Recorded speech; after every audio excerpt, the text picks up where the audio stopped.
Hello my YouTube friends. OBS can seem really complicated when you first start out. In this video, I want to shorten your learning curve and show you how to set up your stream and build your first scenes easily in just a few minutes. So we're going to avoid all the really complicated stuff that you don't really need to know when you start out, so you can just get to live streaming. So let's get to it.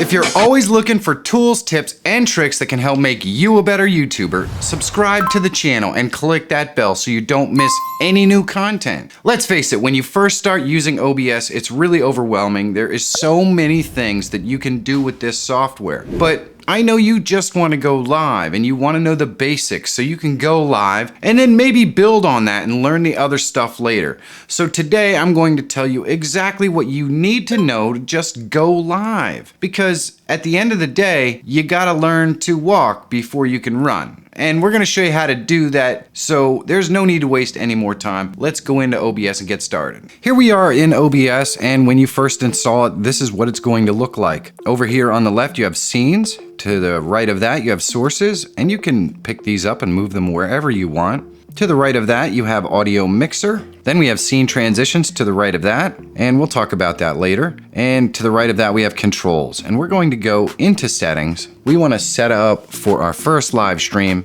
So you just click settings over here under controls. In general, there is nothing that we need to change. Everything that is set to the default is perfectly fine for what we're going to do here. So we're going to select stream. And here you're going to want to pick this service that you want to stream to. In our case, we're going to select YouTube Gaming. Under server, you want to select the primary server. And all we need now is the stream key. So I'm going to flip over into a browser and we're going to go into YouTube. And under the top right, I'm going to drop that down and select YouTube Studio.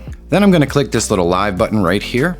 Now we could schedule a stream over here on the right, but we're just gonna select stream right here on the left. The layout is exactly the same no matter what you do.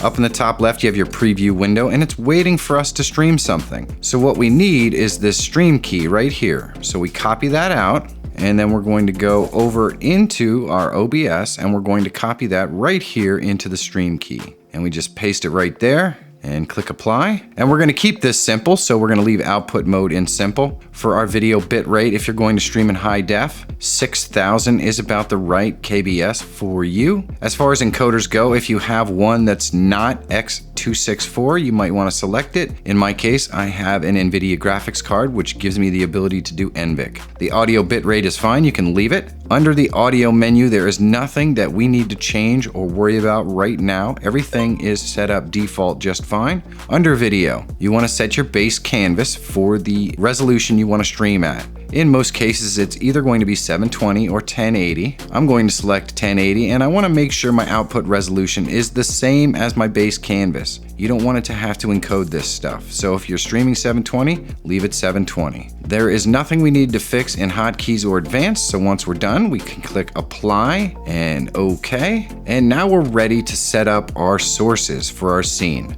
And you can see there's already a scene set up. So we just click the plus and we're going to add a camera. That is what most people are going to have in their first live stream. And it's really simple. I just name my camera, click OK. Now I can use the drop down to select which camera I want. If I have multiple cameras, some of you may or may not. Then I just go down here and I'm going to adjust it to make sure that it is 1920 by 1080, the same size as my canvas.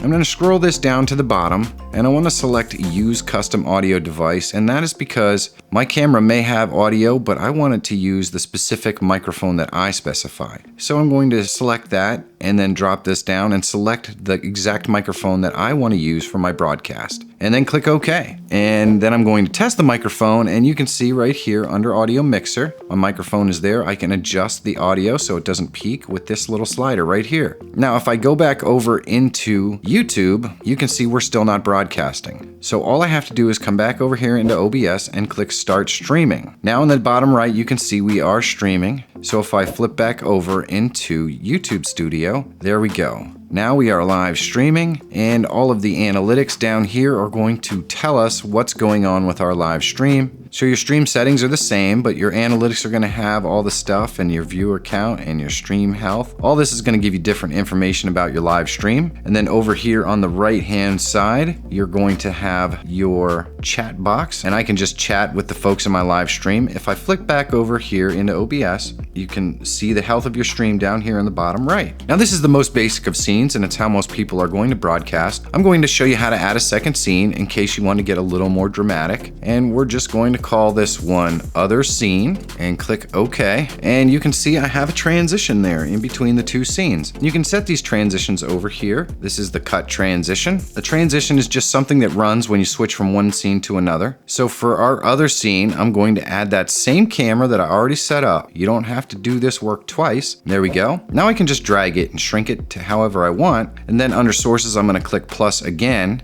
and I'm going to add a media source, and we're going to put a video in here. So I'm just going to call this video and click OK. Now I just click browse and I go to the location of that video. And then when I find it, I select it and I click open. And I just want to uncheck restart playback when source becomes active, because I don't want it changing every time I change scenes. And then I'm going to click OK. Now you can see there's a video running here, but you can't see my camera. So I'm going to select it and click this arrow to move my camera on top. Then I'm going to resize it, and now you can see I can move it anywhere around on the screen that I want. And if I select video, now I can use these controls right here to pause the video. Let's flip back over into YouTube. You can see that we're still broadcasting. It does have our new scene on here. And if I go back into OBS, let's switch the scenes so that you can see now we have two different scenes. That's how easy it is to create multiple scenes.